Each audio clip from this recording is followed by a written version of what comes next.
Kita buka muka surat yang ke-92.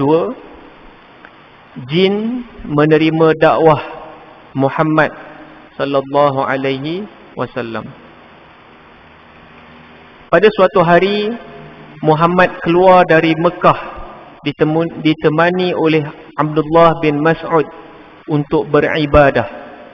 Apabila sampai di suatu tempat, Muhammad meminta Abdullah menunggunya di situ sehingga Muhammad memanggil dia datang. Kita tahu Abdullah bin Mas'ud radhiyallahu anhu merupakan kibarus sahabah, sahabat yang sangat hebat. Tapi usia dia muda je. Okey, 3 sahabat yang mana Nabi SAW membenarkan mereka mengeluarkan fatwa. Yang pertama Abdullah bin Mas'ud, dia keluarkan fatwa ketika mana berada di Kufah. Yang kedua adalah Ibnu Abbas. Ibnu Abbas Nabi letak di Mekah.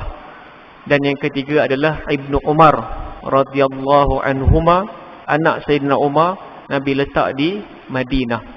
3 sahabat Nabi yang muda, yang sangat muda berbanding dengan Nabi, tapi Nabi membenarkan mereka mengeluarkan fatwa-fatwa ketika mana mereka ditanya, sebab mereka 3 orang sahabat radhiyallahu anhum ajmain merupakan sahabat yang alim, merupakan kibaru sahabah.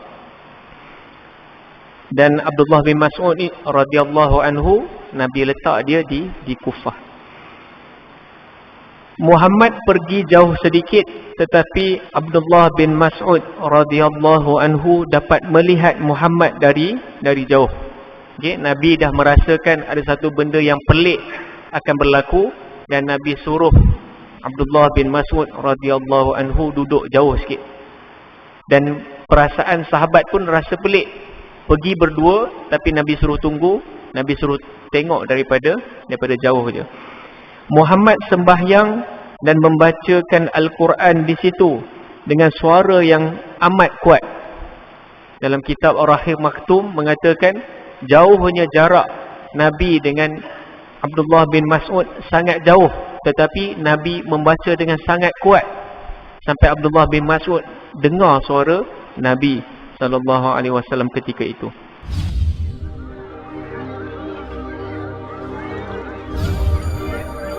Boleh jadi perjumpaan kita pada malam ini, kuliah kita pada malam ini, satu benda yang besar di sisi kita, tetapi di sisi Allah Azza wa Jal adalah satu benda yang kecil dan sia-sia disebabkan dengan niat kita. Dan boleh jadi juga perjumpaan kita pada malam ini benda yang kecil, benda yang dah biasa. Setiap malam ada kuliah maghrib, sementara tunggu Isyak, iktikaf di masjid untuk dengar kuliah perkongsian. Itu satu benda yang kecil di sisi kita, tetapi di sisi Allah Azza wa Jal ialah satu benda yang besar, sebab kita betulkan niat hanya senya kerana Allah Azza wa Jal. So, masih belum terlambat bagi kita untuk sentiasa memperbetulkan niat dan sentiasa memperbarui niat, supaya pada waktu yang singkat, kalaulah ini yang terbaik bagi kita dan ini adalah salah satu ibadah, kita belajar ini satu benda ibadah, dan kalaulah Allah tarik nyawa ketika mana kita tentang ibadah ataupun kita tentang belajar sirah ini, ialah salah satu benda yang amat baik, dan dia diletakkan salah satu jihad di sisi Allah Azza wa Jal. Marilah sama-sama kita sentiasa memperbarui niat dan membetulkan niat hanya senya kerana Allah Azza wa Jal.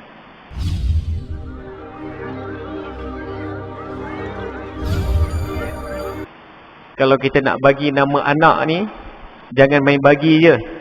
Dengar sedap sikit kita bagi. Padahal ada nama-nama yang memang Nabi SAW sebut bagi anak-anak jin, yang memang ada.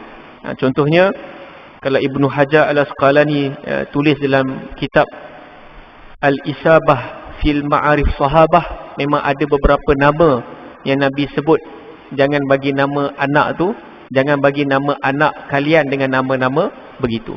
Contohnya Zauba'ah. Jaranglah dengar orang Melayu bagi nama anak Zauba'ah. Yang kedua Al-Khasir. Kalau kita panggil orang yang rugi lah. Tapi itu adalah nama antara nama jin, Al-Khasir. Yang ketiga adalah Surraq. Yang keempat adalah Al-Arqam. Al-Arqam ni ada juga kenalan ataupun si fulan yang memang bernama Al-Arqam, dan pernah pun saya mendepani benda begini. Anak dia kuat menangis dan sebagainya. Bila panggil ustaz yang berubat dan sebagainya, dia kata nama tu berat. Bila nama tu berat, bila kita baca balik kenapa nama tu berat, itu antara asbab yang Nabi SAW sebut dan Ibnu Hajar Al-Asqalani disebut dalam kitabnya. Nama Al-Arqam ni agak berat lah. Wallahualam kalau ada nama kat sini kan. Tapi dia nama yang baik, tapi nama dia agak berat. Nama-nama ni pun memainkan peranan. Nama-nama Allah Azza wa Jal, sifat Allah, satu benda yang agung, tapi dia ringan. Ar-Rahman, Ar-Rahim, Abdul Rahman, Abdul Rahim. Baik.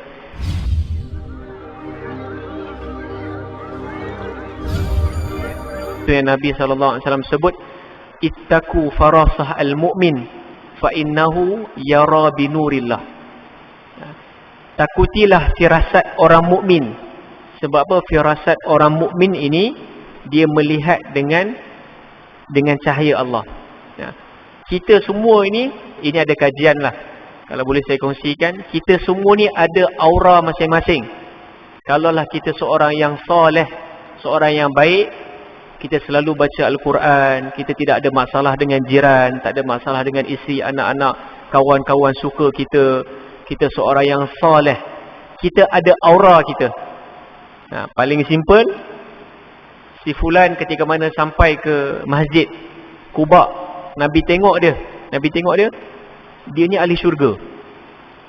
Kenapa dia ahli syurga? Tak ada apa-apa tanda padanya. Padahal ketika mana dia masuk Masjid Quba, dia punya muka basah dengan air, janggutnya penuh dengan air, kesan daripada wuduk. Nabi kata dia adalah ahli syurga. Perasaan dan Nabi rasa dia adalah ahli syurga, yang bernama Sa'ad bin Abi Waqqas radhiyallahu anhu. Sebabnya, salah satu asbab dia dimasukkan dalam syurga, setiap kali sebelum dia nak tidur, dia mengampunkan dosa-dosa yang pernah orang buat kepada dia. Tak ada dendam pada orang lain, dan perasaan Nabi itu sangat kuat, dan dia ditempatkan di dalam syurga Allah. Itu berbeza dengan orang-orang yang tidak baik. Mungkin kita tak kenal pun si fulan, kita jumpa dengan dia sembang, rasa macam tak sedap hati. Dia datang ni rasa macam nak sembang pun tak nak sembang dan sebagainya. Sebab apa? Auranya tidak baik. Wa na'udzubillah min zalik. Sama juga dengan orang-orang yang soleh. Kalau kita tengok arwah Ustaz Ismail Kamus pun sama kan. Dia pandai merawat. Dia tengah ceramah, orang tengah kena merasuk jin, dia tak mampu nak pergi sana. Dia pergi, dia kata kat anak murid dia, "Nah, ambil kasut aku, bagi kasut aku kat jin tu." On the way nak bawa kasut tu kepada orang yang dirasuk syaitan ataupun jin tu, dia dah meracau, jerit takut. Letak kasut di depan orang yang kena rasuk, jin tu terus keluar. Maksudnya bukanlah dia seorang Nabi, tapi firasat ataupun solehnya dia, apa yang dia ada tu satu benda yang sangat baik. Al-Quran pun kajian ketika mana kita ada air, kita baca surah Yasin, kita buka air mineral, dan orang barat melihat molekul air yang dibacakan dengan ayat Al-Quran seperti molekul air yang adanya kristal, satu benda sangat indah. Dan ketika mana air mineral tersebut dijampi, dicakap benda-benda yang tidak baik, dan di zoom tengok molekul air itu satu benda yang hitam, ada yang berdarah dan sebagainya.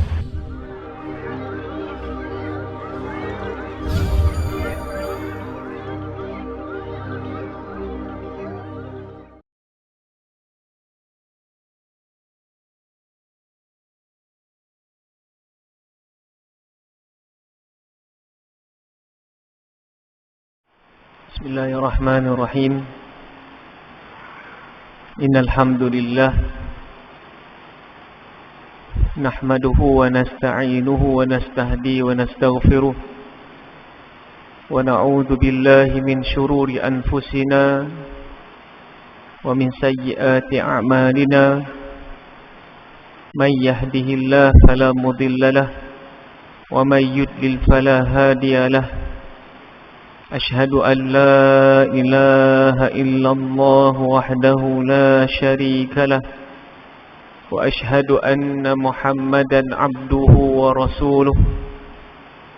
Rabbi shrah li sadri wa yassir li amri wahlul 'uqdatam min lisani yafqahu qawli yafqahu qawli. Amma ba'd. Radina billahi rabba, kami redha Allah itu Tuhan kami. Wabil islami dina, kami redha Islam adalah cara hidup kami. Wabi Muhammadin nabiyyan wa rasula, dan kami juga redha Nabi Muhammad sallallahu alaihi wasallam merupakan Nabi dan Rasul.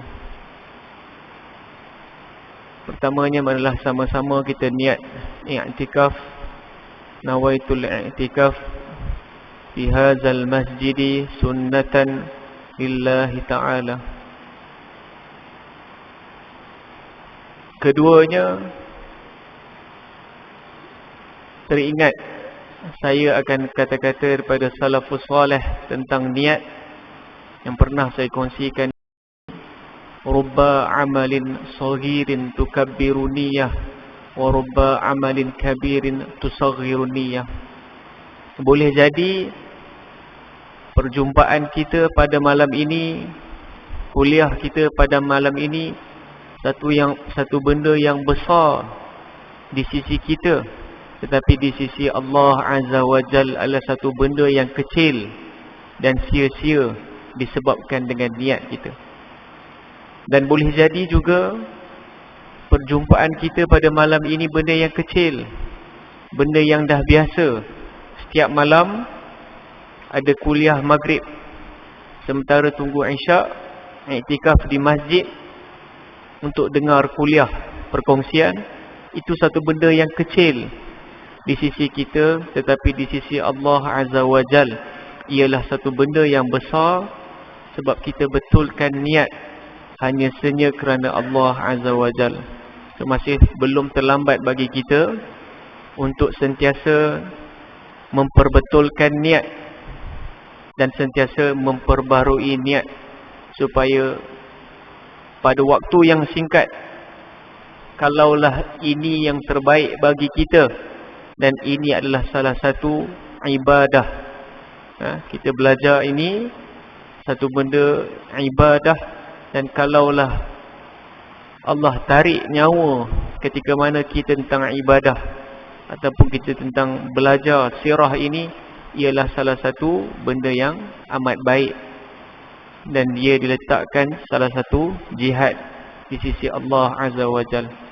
Marilah sama-sama kita sentiasa memperbarui niat dan membetulkan niat hanya senya kerana Allah Azza wa Jalla.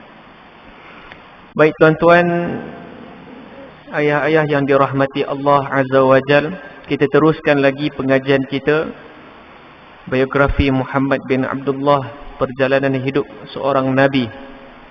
Kita telah sentuh pada kuliah yang lepas ketika mana Nabi SAW berdakwah ke Taif, satu tempat yang mana Nabi SAW ingin mencuba tempat yang baru.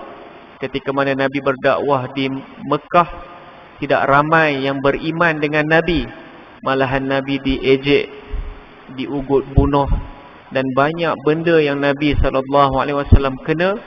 Dan ketika itu Allah uji kepada Nabi SAW dengan kematian dua insan yang istimewa, iaitu yang pertamanya isteri beliau Siti Khadijah binti Khuwailid radhiyallahu anha merupakan isteri yang pertama dan bapa saudara Nabi sallallahu alaihi wasallam yang bernama Abdul Muttalib.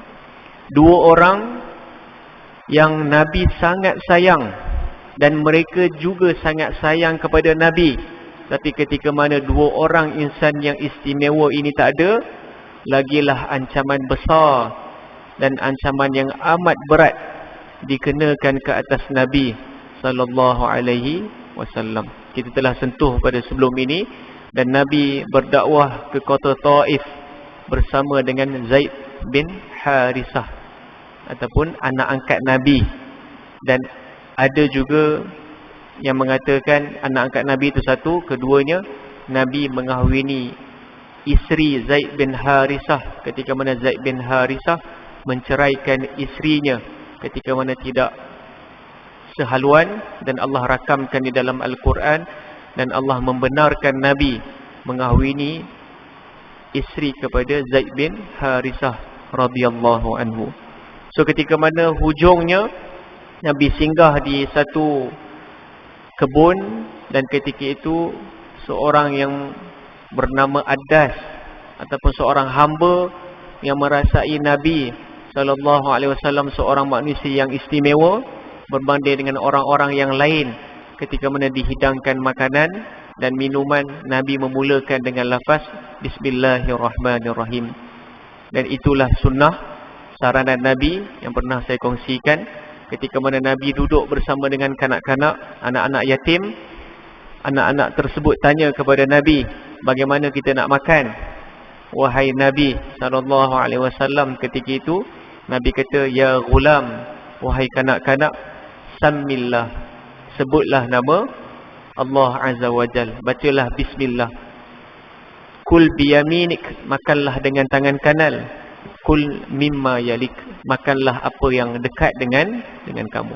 Itu adalah sunnah Nabi, dan itulah adab Nabi sallallahu alaihi wasallam ajarkan kepada para sahabat radhiyallahu anhum ajmain. Selesai, Nabi nak pulang ke Mekah, dan ketika mana Nabi mengharapkan pembesar di Taif beriman dan ramailah manusia yang beriman, sebaliknya Allah Azza wa Jal bekalkan hamba dan para jin yang masuk Islam ketika mana memperdengarkan ayat Al-Quran daripada Nabi sallallahu alaihi wasallam. Kita buka muka surat yang ke-92. Jin menerima dakwah Muhammad sallallahu alaihi wasallam. Pada suatu hari Muhammad keluar dari Mekah ditemani oleh Abdullah bin Mas'ud untuk beribadah. Apabila sampai di suatu tempat, Muhammad meminta Abdullah menunggunya di situ sehingga Muhammad memanggil dia datang.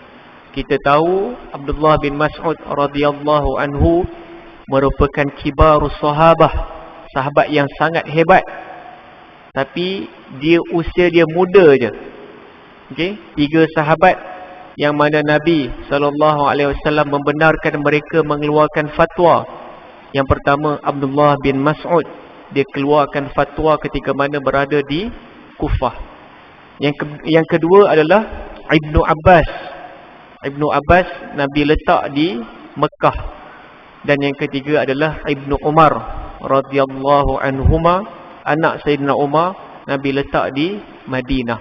3 sahabat Nabi yang muda, yang sangat muda berbanding dengan Nabi, tapi Nabi membenarkan mereka mengeluarkan fatwa-fatwa ketika mana mereka ditanya, sebab mereka 3 orang sahabat radhiyallahu anhum ajmain merupakan sahabat yang alim, merupakan kibaru sahabah. Dan Abdullah bin Mas'ud radhiyallahu anhu, Nabi letak dia di Kufah. Muhammad pergi jauh sedikit, tetapi Abdullah bin Mas'ud radhiyallahu anhu dapat melihat Muhammad dari jauh. Okay, Nabi dah merasakan ada satu benda yang pelik akan berlaku, dan Nabi suruh Abdullah bin Mas'ud radhiyallahu anhu duduk jauh sikit. Dan perasaan sahabat pun rasa pelik. Pergi berdua tapi Nabi suruh tunggu, Nabi suruh tengok daripada jauh je. Muhammad sembahyang dan membacakan Al-Quran di situ dengan suara yang amat kuat. Dalam kitab Ar-Rahim Maktum mengatakan jauhnya jarak Nabi dengan Abdullah bin Mas'ud sangat jauh, tetapi Nabi membaca dengan sangat kuat sampai Abdullah bin Mas'ud dengar suara Nabi SAW ketika itu. Pada masa itu, lalu sekumpulan jin dari tempat yang bernama Nusayyibin mendengar apa yang Nabi sallallahu alaihi wasallam baca di dalam Al-Quran. Satu kelompok jin yang bernama Nusayyibin. Jin-jin ni pun ada kelompok-kelompok dia, ada nama-nama dia. Itu kalau kita nak bagi nama anak ni, jangan main bagi je. Dengar sedap sikit kita bagi.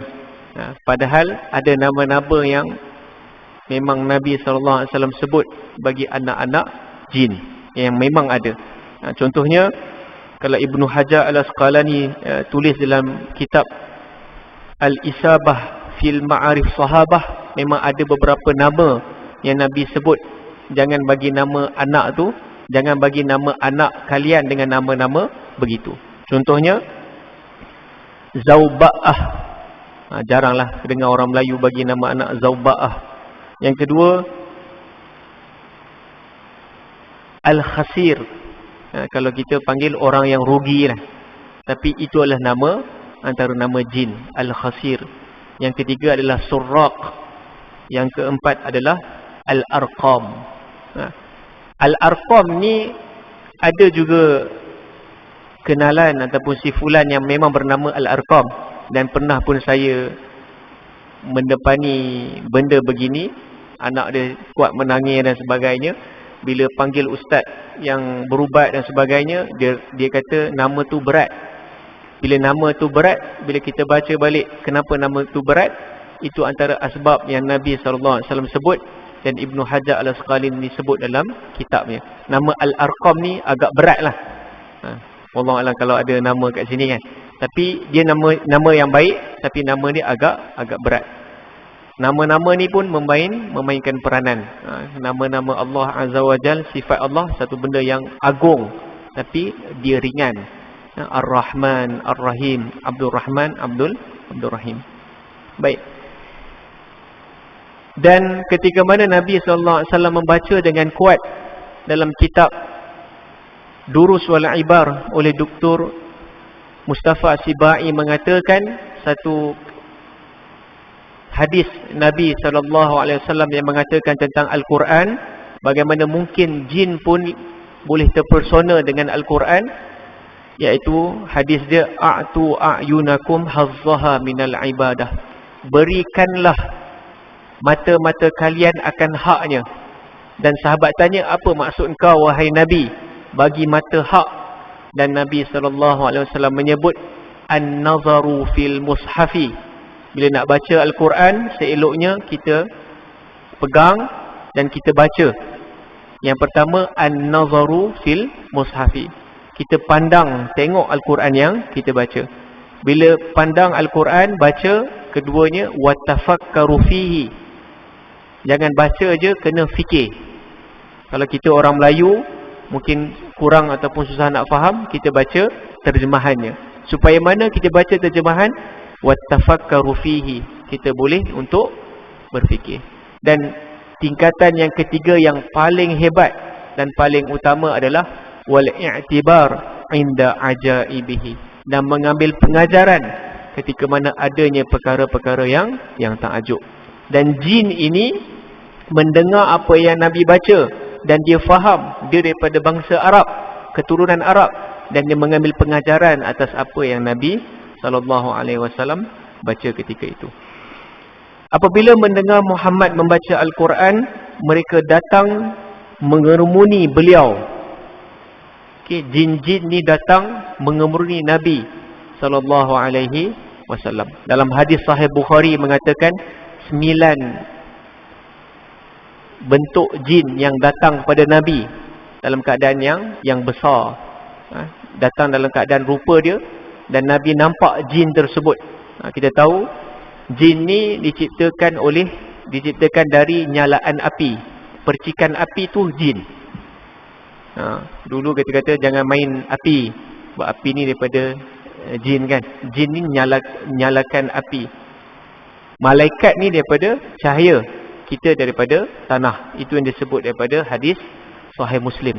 Nyalakan api itu adalah percikan api itu diciptakan olehnya jin. Ketika mana jin-jin ni mengemuruni Nabi, ketika mana Nabi baca Al-Quran dengan kuat dan Nabi merasakan mereka dengar apa yang Nabi baca, Abdullah bin Mas'ud radhiyallahu anhu melihat dari jauh Allah nampakkan padanya jin-jin itu. Antara kelebihan yang Allah beri kepada Abdullah bin Mas'ud radhiyallahu anhu ketika itu, dia nampak 9 sosok tubuh jin yang mengerumuni Nabi sallallahu alaihi wasallam ketika itu. Memang ada sekarang yang orang panggil apa, gifted, anak-anak yang lahir yang Allah buka hijab dia boleh nampak jin. Memang ada lah. Itu tidak dapat nafikan, benda tu wujud, dan Allah buka dan Allah nampakkan lah. Banyaklah. Kalau pernah masuk pun surat khabar di Ipoh, kalau boleh saya kongsikan, si fulan budak ni pada tahun 2010, satu sekolah agama, dia memang boleh nampak jin ni. Dan akhirnya dia kena berhenti sekolah lah, sebab guru-guru pun takut dengan dia. Tengah mengajar, cikgu ajar, kata, "Ustazah, siapa tepi? Tepi apa? Apa orang ikan itu lawak." Tapi memang nampak anak jin sedang belajar sebelah dia, berpakaian dengan pakaian yang elok lah. Dia nampak dia tengah tengok. Lepas tu kat mana? Kat tepi Ustazah. Dia tengah tengok Ustazah. Benda tu menjadi-jadi. Dan bila kita jumpa dengan orang yang pandai merawat, dia kata memang Allah buka hijab dia dan dia boleh nampak lah. Itu semua perasaan. Kalau kita tak boleh nampak, itu perasaan kita ketika mana kita berhadapan. Tapi benda tu memang betul-betul wujud. Itu yang Nabi SAW sebut, ittaqu farasah al-mu'min fa innahu yara binurillah. Takutilah firasat orang mukmin. Sebab apa? Firasat orang mukmin ini dia melihat dengan cahaya Allah. Kita semua ini ada kajian lah. Kalau boleh saya kongsikan, kita semua ni ada aura masing-masing. Kalaulah kita seorang yang soleh, seorang yang baik, kita selalu baca Al-Quran, kita tidak ada masalah dengan jiran, tak ada masalah dengan isteri, anak-anak, kawan-kawan suka kita, kita seorang yang soleh, kita ada aura kita. Paling simple, si fulan ketika mana sampai ke Masjid Quba, Nabi tengok dia, dia ni ahli syurga. Kenapa dia ahli syurga? Tak ada apa-apa tanda padanya. Padahal ketika mana dia masuk Masjid Quba, dia punya muka basah dengan air, janggutnya penuh dengan air, kesan daripada wuduk. Nabi kata dia adalah ahli syurga. Perasaan dan Nabi rasa dia adalah ahli syurga, yang bernama Sa'ad bin Abi Waqqas radhiyallahu anhu. Sebabnya, salah satu asbab dia dimasukkan dalam syurga, setiap kali sebelum dia nak tidur, dia mengampunkan dosa-dosa yang pernah orang buat kepada dia. Tak ada dendam pada orang lain, dan perasaan Nabi itu sangat kuat, dan dia ditempatkan di dalam syurga Allah. Itu berbeza dengan orang-orang yang tidak baik. Mungkin kita tak kenal pun si fulan, kita jumpa dengan dia sembang, rasa macam tak sedap hati. Dia datang ni rasa macam nak sembang pun tak nak sembang dan sebagainya. Sebab apa? Auranya tidak baik. Wa na'udzubillah min zalik. Sama juga dengan orang-orang yang soleh. Kalau kita tengok arwah Ustaz Ismail Kamus pun sama kan. Dia pandai merawat. Dia tengah ceramah, orang tengah kena merasuk jin, dia tak mampu nak pergi sana. Dia pergi, dia kata kat anak murid dia, "Nah, ambil kasut aku, bagi kasut aku kat jin tu." On the way nak bawa kasut tu kepada orang yang dirasuk syaitan ataupun jin tu, dia dah meracau, jerit takut. Letak kasut di depan orang yang kena rasuk, jin tu terus keluar. Maksudnya bukanlah dia seorang Nabi, Tapi firasat ataupun solehnya dia, apa yang dia ada tu satu benda yang sangat baik. Al-Quran pun, kajian ketika mana kita ada air, kita baca surah Yasin, kita buka air mineral, dan orang barat melihat molekul air yang dibacakan dengan ayat Al-Quran seperti molekul air yang adanya kristal, satu benda sangat indah. Dan ketika mana air mineral tersebut dijampi, dicakap benda-benda yang tidak baik, dan di zoom tengok molekul air itu satu benda yang hitam, ada yang berdarah dan sebagainya. So itu adalah benda yang real, dan Nabi SAW nampak, dan Allah benarkan ketika itu. Abdullah bin Mas'ud radhiyallahu anhu pun nampak benda tu. Abdullah berkata, kerana banyaknya jin itu sampai akhirnya aku tidak nampak Muhammad lagi. Jin-jin ni banyak, tapi kebanyakan kitab sirah sebut 7 hingga 9, tapi kuatnya adalah 9 jin yang ada ketika itu, tapi sangat besar dan mengerumuni Nabi SAW ketika itu. Aku hendak datang kepada Muhammad SAW. Sebab apa? Ketika itu Abdullah bin Mas'ud radhiyallahu anhu cemas keselamatan Muhammad SAW. Tetapi beliau memberi isyarat supaya aku jangan datang. Oleh itu aku duduk semula di tempat aku, dan aku melihat dari jauh. Dia ikut Nabi, Nabi suruh ikut dia, dan Nabi tinggalkan dia situ. Nabi dan Abdullah bin Mas'ud nampak benda tu, dan Abdullah bin Mas'ud nak tolong pada Nabi. Nabi suruh kekal berada di tempat dia. Allah menceritakan peristiwa ini di dalam Al-Quran surah Al-Jin ayat 2 hingga 4, yang bermaksud kitab yang memberi panduan ke jalan yang betul, lalu kami beriman kepadanya, dan kami tidak sekali-kali mempersekutukan sesuatu makhluk dengan Tuhan kami. Dan ketahuilah wahai kaum kami, sesungguhnya maha tinggi kebesaran dan keagungan Tuhan kita daripada beristeri atau beranak. Dalam ayat 19 dan 20 daripada surah yang sama, Allah Azza wa Jal menyatakan yang bermaksud, dan sesungguhnya ketika hamba Allah Muhammad berdiri mengejarkan ibadah kepadanya, mereka hampir-hampir menindih satu sama yang lain, mengerumuninya. Ada orang Nabi kecil, seorang manusia, jin-jin tu datang dan menindih-nindih rapat dengan Nabi, ingin mendengar ayat Al-Quran daripada Nabi SAW. Katakanlah wahai Muhammad, sesungguhnya aku hanyalah beribadah kepada Tuhanku semata-mata, dan aku tidak mempersekutukannya dengan sesiapa pun. Banyak ayat Al-Quran turun menceritakan berkaitan tentang jin. Menurut Imam Ibnu Al-Jauzi, jin tidak cerdik seperti manusia. Imam Ibnu Jauzi sebut jin ini sebaik-baik jin, tapi dia tidak secerdik manusia. Allah tidak memberikan kecerdikan akal kepada mereka. Jin yang paling cerdik adalah seperti kanak-kanak di kalangan manusia.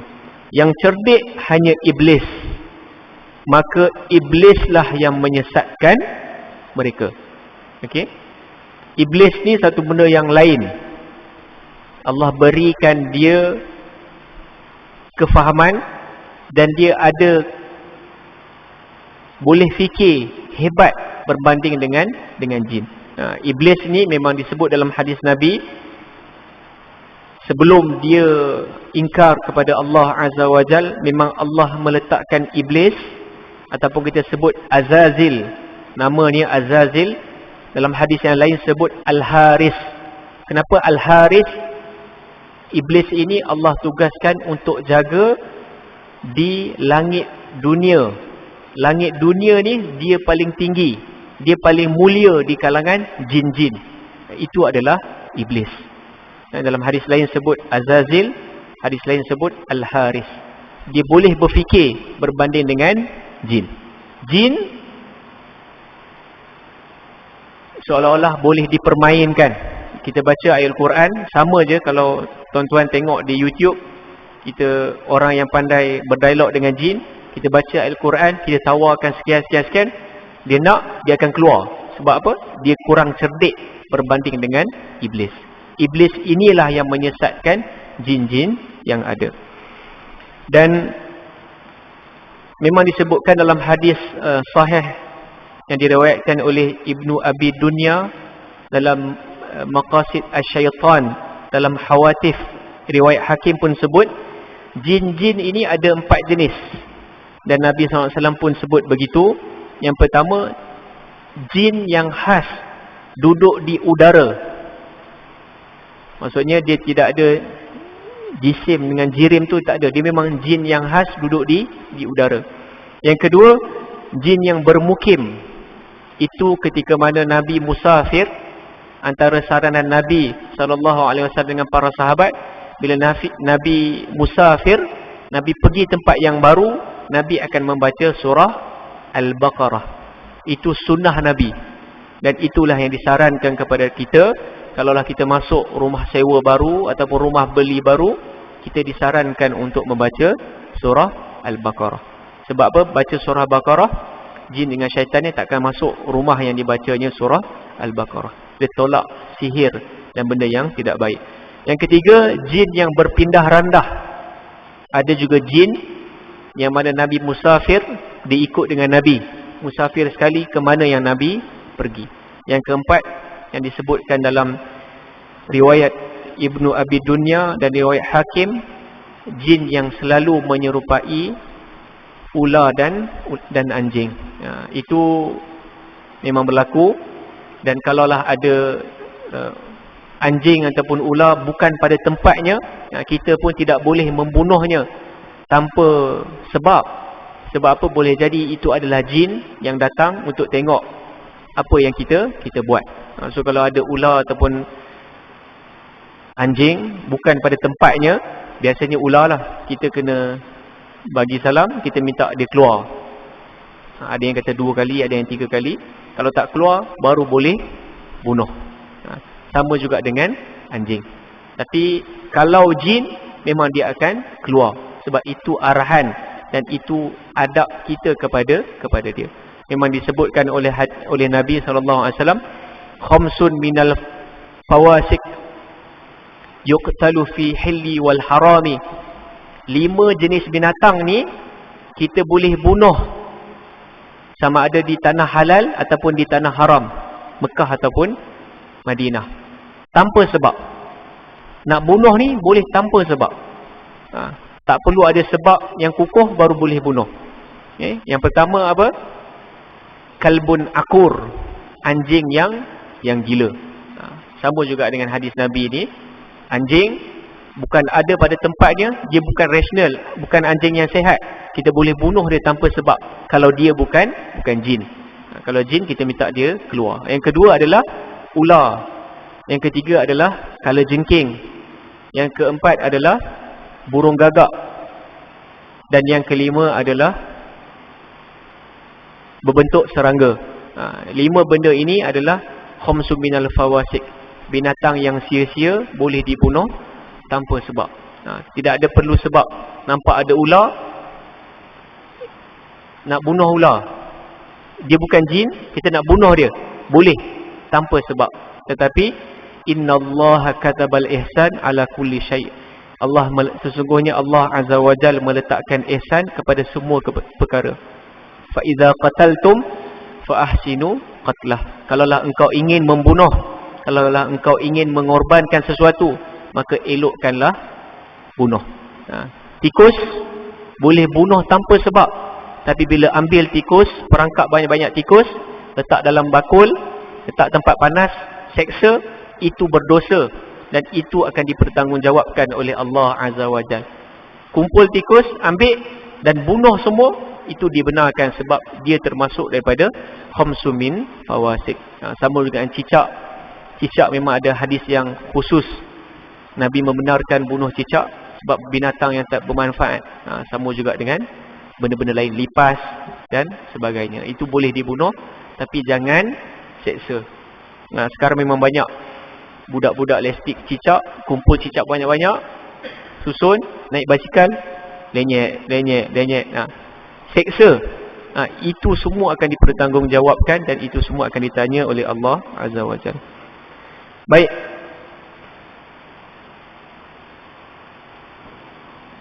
Mana dah? Kita pasal cicak pula. Baik. Menurut Imam Ibnu Al-Jauzi, jin tidak cerdik seperti manusia. Allah tidak memberi kecerdikan akal kepada mereka. Jin paling cerdik adalah seperti kanak-kanak di kalangan manusia. Yang cerdik hanya iblis. Maka iblislah yang menyesatkan mereka. Dalam surah Al-Jin ayat 4, Allah menyatakan yang bermaksud, dan dengan ajaran Al-Quran, nyatalah sesungguhnya ketua yang kurang akal pertimbangannya daripada kalangan kita mengatakan kepada Allah kata-kata yang melampaui kebenaran. Mereka berkata, kami tidak menyangka ada orang yang berani menipu berhubung dengan Allah Azza wa Jalla. Jin-jin inilah yang menolong ahli-ahli sihir, para pendeta dan orang-orang yang belum Islam. Mereka juga meminta tolong kepada ahli-ahli sihir dan pendeta-pendeta. Ini memang berlaku. Jin-jin yang tidak cerdik diguna pakai oleh kafir Quraisy ketika itu, dan sama juga sekarang. Wa na'udzubillah min zalik. Orang yang mengamalkan sihir dan mengenakan orang lain sihir kepadanya, dan asbab meninggal disebabkan begitu, itu adalah salah satu dosa yang besar. Dan Allah Azza wa Jalla tidak akan terima taubatnya kecuali keluarga waris menerima apa yang dia memohon maaf. Jangan bermain-main dengan sihir. Sihir ni antara dosa yang besar, dan Allah Azza wa Jalla melarang orang yang bersuka dengan amalan sihir.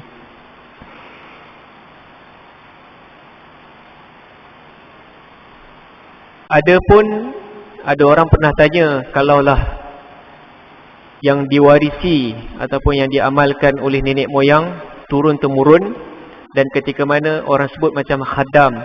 Khadam ni memang ada. Nabi SAW pun pernah ditawarkan oleh jin untuk menjaga Nabi.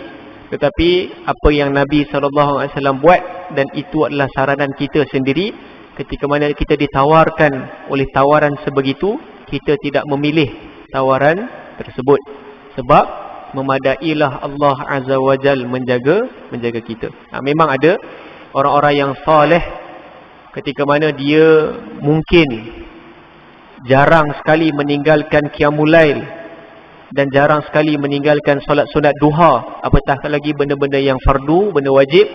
Dan ada ketikanya jin-jin ini yang pendek akalnya merasa sesuai dengan kita, dia akan masuk dalam mimpi dan menawarkan dia nak jaga kita. Memang berlaku, dan ada orang pun pernah tanya dengan saya, tapi saya memilih pandangan yang lebih kuat, tidak bersama ataupun tidak memilih khadam untuk menjaga kita. Dia nak jaga ketika mana dia nampak kita terima musibah, itu satu benda yang lain. Tapi ketika mana kita mengisyaratkan supaya dia datang untuk tolong kita, seolah-olah kita menggunakan dia, dan kita tidak mempercayai Allah Azza wa Jalla itu maha kuasa. Itu benda yang berlaku, dan kita perlu jauhkan perkara tersebut. Tapi kalau dia ada dan dia nak tolong kita tak nak dia, itu satu benda yang tak dapat dielakkan. Memang adalah. Memang kalau jin khadam tu, dia selalu berada di atas kepala. Bila pegang bayi itu akan cepat menangis, dan dia akan pandang bahagian atas kepala.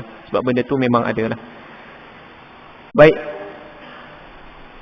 Mereka berkata, kami tidak menyangka ada orang yang berani menipu berhubung Allah. Jin-jin inilah yang menolong ahli-ahli sihir, para pendeta dan orang-orang yang belum Islam. Mereka juga meminta tolong kepada ahli-ahli sihir dan pendeta-pendeta. Dalam ayat 6 pula bermaksud, dan sesungguhnya adalah salah perbuatan beberapa orang daripada manusia menjaga dan melindungi dirinya dengan meminta pertolongan kepada ketua-ketua golongan jin, kerana dengan permintaan itu mereka menjadikan golongan jin bertambah sombong dan jahat. Ini memang berlaku.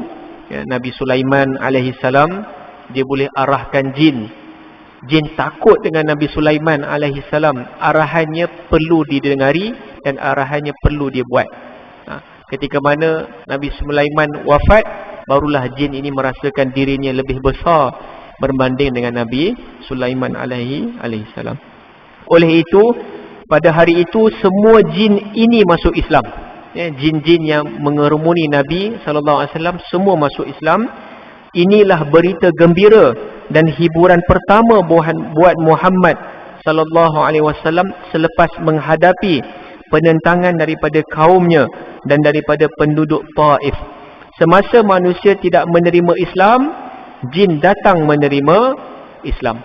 Nabi mengharapkan orang-orang kafir Quraisy di Taif masuk Islam, tak masuk Islam, jin yang datang dan jin-jin tersebut yang masuk Islam.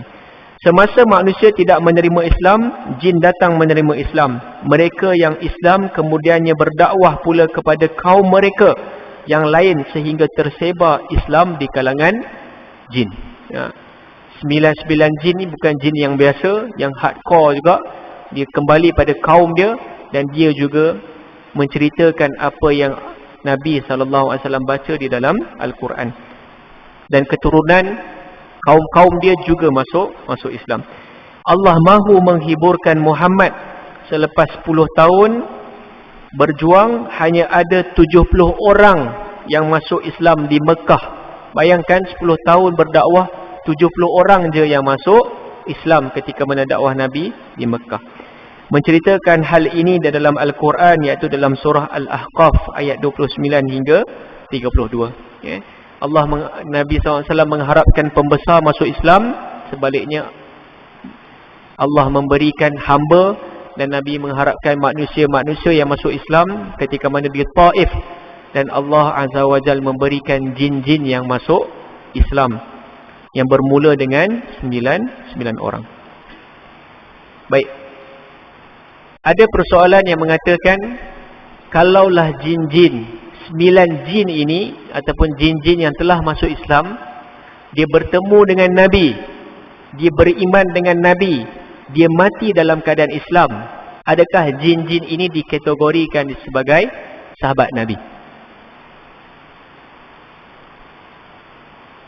Dia bukan manusia. Kalau kita tahu takrifan sahabat Nabi, manusia bertemu dengan Nabi, beriman dengan Nabi, mati dalam keadaan Islam, dia dikira sahabat Nabi. Adapun jin ini, adakah mereka dikategorikan sebagai sahabat Nabi? Ada yang tahu?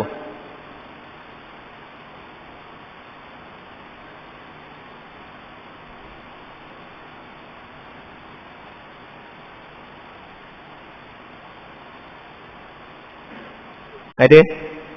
Kalau kita tengok YouTube, balik tekan YouTube, ada jin yang mengaku dia adalah sahabat Nabi. Sebab apa? Dia hidup beribu tahun. Dan dia memang adalah, dia mengaku dia adalah salah satu jin yang bertemu dengan Nabi. Adakah dia dikategorikan sebagai sahabat Nabi SAW?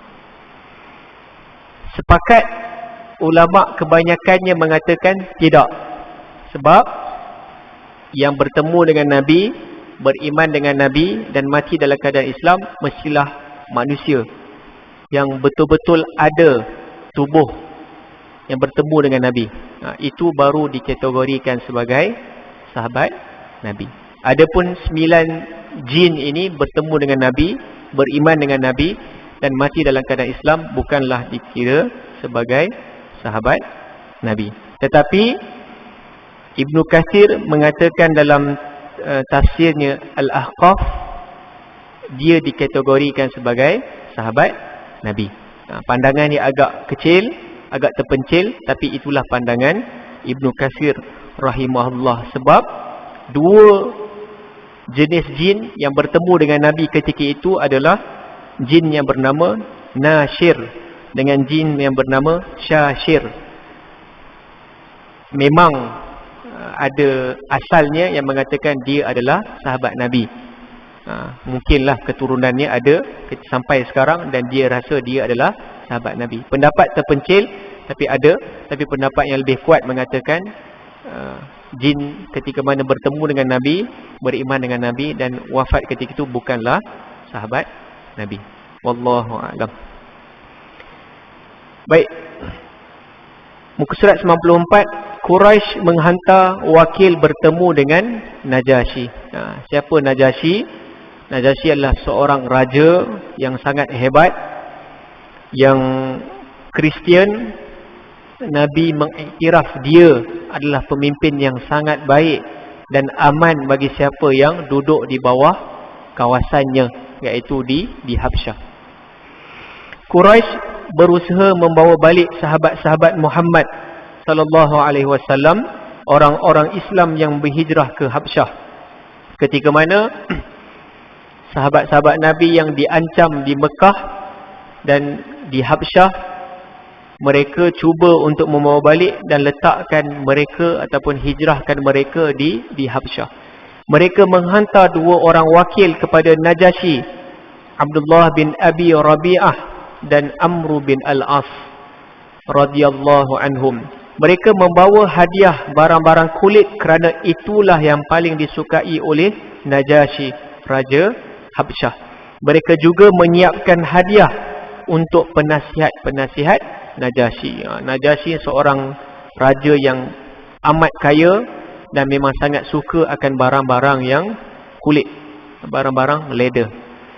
Sebelum mereka menghadap Najasyi, mereka menyogok dulu penasihat Najasyi dengan hadiah-hadiah mereka. Mereka menyampaikan hasrat mereka kepada penasihat-penasihat Najasyi. Mereka datang membawa balik kaum mereka yang lari ke Habsyah. Mereka ini iaitu orang-orang Islam, menolak agama kami dan juga menolak agama kamu. Oleh itu kami ingin meminta Najasyi menyerahkan mereka semua kepada kami untuk kami bawa pulang ke Mekah. Selepas itu baru Abdullah bin Amr bin Al-As menghadap Najasyi, dan terlebih dahulu mereka menyampaikan hadiah. Najasyi bergembira menerima kunjungan mereka dan menerima hadiah mereka. Selepas menyampaikan hasrat mereka kepada Najasyi, Najasyi berkata, selepas aku mendengar daripada pihak kamu, aku mesti juga mendengar daripada orang-orang Islam. Baik. So insya-Allah kita akan sambung siapakah Raja Najasyi ini. Seorang yang belum beragama Islam, Kristian, tetapi Nabi SAW memberi jaminan, idhabu ilal Habsyah fa inna biha malikan la yuzlamu indahu ahad. Nabi suruh semua sahabat ketika itu yang ada pergi ke Habsyah, sebab di Habsyah adanya seorang raja yang tidak akan menzalimi sesiapa pun yang berada di sana, dan seorang raja yang sangat hebat. Sampai Allah menghantar malaikat ketika mana Raja Najasyi meninggal. Allah menghantar malaikat mengisyaratkan kepada Nabi SAW dengan para sahabat untuk solat jenazah bagi Raja Najasyi. Wallahu ta'ala ala a'lam. InsyaAllah kita akan sambung pada kuliah yang akan datang. Segala yang baik datang pada Allah Azza wa Jalla, segala kelemahan dan kekurangan datang diri saya sendiri. Wallahu muwaffiq ila aqwamit thariq. Assalamualaikum warahmatullahi ta'ala wabarakatuh. اللهم اجعلنا جمعا مرحوما وتفرقا من بعده تفرقا معصوما. ربنا آتنا في الدنيا حسنة وفي الآخرة حسنة وقنا عذاب النار. وصلى الله على سيدنا محمد وعلى آله وصحبه وبارك وسلم. الحمد لله رب العالمين.